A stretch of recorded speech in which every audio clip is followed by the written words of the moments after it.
আসসালামু আলাইকুম। MN blog থেকে আমি নাসরিন রহমান বলছি। কেমন আছেন সবাই? আলহামদুলিল্লাহ, আল্লাহর আশিস রহমতে আমি ভালো আছি। আজ গতকাল সন্ধ্যায় খুব ঝড় বৃষ্টি হয়েছিল, বারান্দারও অবস্থা খুবই খারাপ।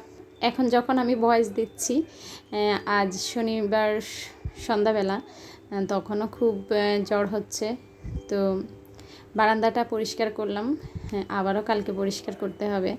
তো আসলে যাদের বারান্দায় গাছ আছে, আমি মনে করি সবার একই অবস্থা। আসলে শখের সাথে কাজটাও বেশি বাড়ে আর কি। তো বারান্দাটায় এই যে জেরিকে দেখতে পাচ্ছেন, তো এই জেরিটা আমার বড় মেয়ে যখন 6-এ পরীক্ষা দিতে গিয়েছিল মতিঝিল, তো তখন কোনো একটা মানে যারা লিফলেট দেয় সেটা দিয়েছিল। তো আজকে ঘর গুছাতে যে এটা পেলাম, তো ভাবলাম এটা আমার অ্যালেক্সার মানে খাঁচার কাছে লাগিয়ে দিই, সুন্দরই লাগছে। তো আর এই যে পাখির খাঁচায় দেখেন পলিথিন না, আসলে এই জিনিসটা আমার একটুও ভালো লাগে না, কিন্তু কিচ্ছু করার নেই। আমার শোনা পাখিগুলোকে যদি আমি বৃষ্টির হাত থেকে রক্ষা করতে চাই, তাহলে কিন্তু এভাবে ঢেকে রাখতে হবে। আর আজকে হয়েছে আষাঢ় মাসের 1 তারিখ। তো আল্লাহর কাছে শুকরিয়া, আষাঢ় মাসের 1 তারিখেই প্রচুর ঝড় হচ্ছে ঢাকায়। আর এটা হয়েছে মাগরিবের সময়। তো মাগরিবের সময় আমি ভয়েস দিচ্ছিলাম নামাজটা পড়ে, তখন খুব ঝড় বৃষ্টি হচ্ছিল। আর এই যে ভিডিওটা করেছিলাম, এটা করেছি আমি সকাল প্রায় 10:30টার দিকে। তখন আর কি, যেহেতু গতকালকেও ঝড় হয়েছিল মাগরিবের সময়, তখন একদম আমার বারান্দাটা কাদা কাদা হয়ে গিয়েছিল। তো সব কিছু গুছিয়েছি, কিন্তু পলিথিনগুলো তো ইচ্ছা করলেও সরাতে পারি না। আসলে পলিথিনগুলো সরালে এই যে সন্ধ্যা আবার বৃষ্টি আসছে, খালি সব পলিথিনগুলো আমি পাখির খাঁচার সামনে সব মানে ছেড়ে দিয়েছি, এখন গুছিয়ে রেখেছি আর কি। তো এই তো মাশাল্লাহ আমার বেবি টিয়ার গাছটা অনেক সুন্দর হচ্ছে। আর এই তো লিলি কখনো আমার বাগানে ছিল না, এটা ভাইয়ার বাসা থেকে এনেছিলাম। তো বড় পাত্রে লাগাইনি, ছোট পাত্রেতে আছে। তবে কেন জানি আমার মনে হচ্ছে আষাঢ় মাসের যেহেতু আজকে প্রথম দিন, গুনগুন বৃষ্টি হবে, তো লিলি আমার ফুটে কিনা আল্লাহই জানে। দোয়া করবেন সবাই যেন লিলিটা ফুটে। আজকের ভিডিওটা এই যে বারান্দা পরিষ্কার করলাম, পাশাপাশি বাসার ভিতরে একটা ছোট্ট DIY ছিল, সেটা একসাথে করে একটু বাসার এক কোণা সাজিয়ে দিয়েছি। আর আমি ভিডিওটা সাজিয়েছি আমার ভাইয়া যে হঠাৎ করে আমাকে সারপ্রাইজ দিতে আমার বাসায় এসেছে। তাকে তো দুপুরবেলা খাইয়েছি কোনো রকম। তো পরে ভাইয়ার জন্য কি করলাম না করলাম সব কিছু দিয়ে আর কি ভিডিওটা আমি সাজিয়েছি। তো এই তো আমার এই যে আইসক্রিমের বক্সের ঢাকনা, সেটা আমি পুরা সুতলি দিয়ে কভার করে নিয়েছি। তো এটা আমি উপরে একটা ফুল দিয়ে একটা DIY করেছিলাম কোনো একটা ভিডিওতে। তো আসলে আমি যতই DIY করি, মাঝে মাঝে এটা ওটা আবার খুলে কোনটাতে লাগাই। তো এটাও কোনটাতে লাগিয়েছি মনে নেই, তবে এই জিনিসটা অনেক দিন ধরে এভাবে ফাঁকা পড়ে আছে। তো ভাবলাম এই যে ছোট্ট কিউট ঝুড়িটা, এটা আসলে যেহেতু ছোট জায়গায় জায়গায় রাখি, তো আমার আজকে মনে হলো এই ম্যাটটার পিঠে যদি এই ঝুড়িটা সুন্দর করে বসিয়ে দিই, তাহলে হয়তো দেখতে ভালো লাগবে। তো হয়ে গেল আরেকটি নতুন DIY। তো আসলে কি, এটা দুইটাই আলাদা আলাদা করেছিলাম, আজকে দুইটা একসাথে করে দিলাম, তাও কিন্তু সুন্দরই লাগছে। তো যারা এই পর্যন্ত ভিডিও দেখতেছেন, প্লিজ আমাকে একটু জানাবেন যে আসলে এই ম্যাটটা এখন কেমন লাগছে। তো আসলে কোনো জায়গা খালি নেই যে একটু ঝুলিয়ে দেখাবো। এখানে তো আমার যে কাঠের মধ্যে যে গ্লাস মানে কাচের জার, সেটা দিয়ে যে DIYটা করেছি সেটা থাকে। তো সেটা সরিয়ে আমি এটা একটু ঝুলিয়ে আপনাদেরকে দেখালাম। তো চলে যাব। ভাইয়া এসেছিল বৃহস্পতিবারে। তো সেদিন সন্ধ্যাবেলা যেহেতু ভাইয়া না বলেই চলে এসেছে আমার ভাইটা, তো কি রান্না করব আসলে মাথায় ছিল না।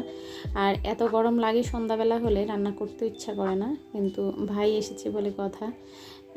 সেটাও আসলে গরমকেও গরম বলা যাবে না, তাই চুলার কাছে একটু গেলাম। তো শর্টকাট আমি রান্না করলাম। 2টা কবুতর জবাই করে ফ্রিজে রেখেছিলাম। তো আসলে বাড়ি থেকে কেউ আসবে বা বাইকে খাওয়াতে পারবো এমন ভাবিনি, রেখেছিলাম একটা বান্ধবীর জন্য। তো শর্টকাট রান্না করে দিলাম ভাইয়াকেই। 2টা কবুতর রান্না করলাম, যেহেতু আমরা খাবো না, নিয়াজ নিসা যদি ভাত খায়, তাই আমি 3টা ডিম ভুনা করেছি আর একটু সাদা পোলাও করে ওকে সন্ধ্যায় খাইয়ে দিয়েছি। তারপর হয়েছে মানে গতকাল সকালবেলা দেখলাম যে ভাইয়া আগের দিন এসেছে কাঁঠাল নিয়ে, তো এক রাতেই কাঁঠাল পেকে গিয়েছে। তো এই কাঁঠালটা মানে ভালোই বড় ছিল, কিন্তু কোষ হয়েছে একদম কম, তবে মাশাআল্লাহ কোষগুলা অনেক বড় বড় হয়েছে। তো নাস্তার পর্বটা আর দেখাইনি।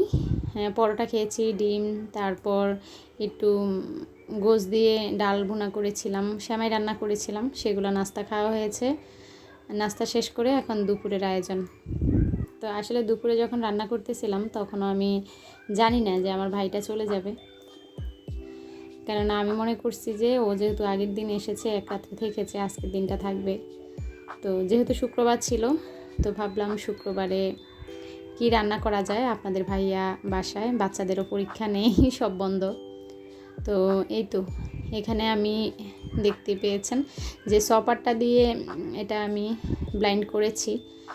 সেখানে আমি কিছু ডাল আর হয়েছে মুরগির বুকের মাংস, পেঁয়াজ, রসুন, কাঁচামরিচ সব কিছু দিয়ে ব্লাইন্ড করে এখানে কাবাব তৈরি করে নিয়েছি। আর এখানে আমি চিকেন বিরিয়ানি রান্না করতেছি। আমার ভাইটা পোলাও, বিরিয়ানি এগুলা খেতে ভালোবাসে, পাশাপাশি আমার বাচ্চারা তো আছেই। তো এই আর কি চিকেন বিরিয়ানিটা রান্না করে নিচ্ছি। তো আসলে এই যে বললাম যে ভাই এসেছে বলে কোনো আসলে বাড়তি বাজার করতে হয় না, কিছু না। তো আপনাদের ভাইয়া বারবারই বলছিল ফ্রিজে কিছু আছে কিনা, বাজার করব কিনা। তো আমি আপনাদের ভাইয়াকে বলি, ভাই তো আমার এসেছে, তোমার আসে না। নিজের ভাইকে ভর্তা ভাত দিয়েও ভাত দেওয়া যায়, কিন্তু শ্বশুরবাড়ির লোকজন, মেয়েরা আসলে ভয়ে ভয়ে থাকে। যতই ভালো কিছু করে একটু হলেও বদনামের ভাগিদার হয়। মানে সবার না হয়তো, তবে 90%ই এমন। তো যাই হোক, আমি যখন রান্না প্রায় শেষের দিকে, আমার নিয়াজ বলতেছে মামা আজকে চলে যাবে। তখন আমি ভাইটাকে জিজ্ঞাসা করলাম, তুমি আজকে থাকবা, চলে যাবা কেন? ও বলতেছে যে না, থাকবে না। তা আমি যখন আজকে মাগরিবের সময়, আজকে রবিবার, ভয়েস দিচ্ছি, তখন আমার ভাইটা আমার থেকে অনেক অনেক দূরে চলে গিয়েছে। তো ভয়েস দিচ্ছি আর ভাবছি যে ভাই সহ বসে শুক্রবারে এই খাবারটা খেয়েছি শেষবারের মতো। তো এখানে আমি এই তো, আর এই যে ডিমের রেসিপি, সেটা আমার বড় মেয়ে করেছে, পরীক্ষার ফাঁকি দিয়েও মামা আসছে বলে একটা রেসিপি তৈরি করেছে। কি করেছে ওই জানে, কি কি মশলা দিয়ে।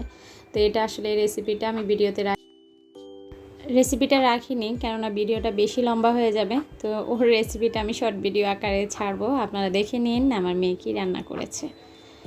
তো এই তো ভাই তো চলে গেল কালকে বিকালে। তো রাত্রেবেলা সব ধোয়াধুয়ি করে রেখেছি। আসলে আমার কি অভ্যাস, মেহমান একজন আসুক আর 2জন আসুক, আর যেই আসুক এক গাদা প্লেট বাটি সব নামিয়ে নিব। যেমন আমার ভাইয়াকে যদি আমি পিঠা খেতে দিয়েছি এই ফ্রিজে, তাহলে সাথে সাথে আমার বাচ্চাদেরকেও আমি এই ফ্রিজে দিব, এটা আমার একটা অভ্যাস। তাই দেখা যায় একজন মেহমান আসলেও আমার প্লেট বাটি দুনিয়া নামানো হয়। তো এই যে সব ধুয়ে টুয়ে ডাইনিংয়ের উপর এভাবে ছড়িয়ে ছিটিয়ে রেখেছিলাম, এখন আবার সব কিছু উঠিয়ে ফেলবো। তো আমার কাছে না আসলে কেউ বাসায় মেহমান আসলে খুবই ভালো লাগে, কেননা মনে হয় অনেকগুলা প্লেট বাটি নামানো হয়, সেগুলো আবার ধুয়ে মুছে রাখা হয়, তাহলে সব কিছু আরও চকচকা লাগে, দেখতে ভালো লাগে। তো এই ছিল আজকের হিজি বিজি ভিডিও। তো আসলে এটা শুক্রবার, তারপর হয়েছে শনিবার, সব কিছু মিলিয়ে, আবার বৃহস্পতিবার রাতের, সব কিছু মিলিয়ে একটু আর কি ভিডিও করেছি, সেটা একসাথে করে আপনাদের সামনে আমি হাজির করলাম। তো আশা করি আমার যে আপুরা আমাকে ভালোবাসেন তাদের তো ভালো লাগবেই। আবারও বলছি, যাদের ভালো না লাগবে তারা দেখতে থাকুন, দেখতে দেখতে আসলে ভালো লাগা থেকেই ভালোবাসার সৃষ্টি হবে। তো আজকের ভিডিও ছিল এই পর্যন্ত। সবাই ভালো থাকবেন, সুস্থ থাকবেন। আজকের মতো বিদায়। আল্লাহ হাফিজ। আসসালামু আলাইকুম।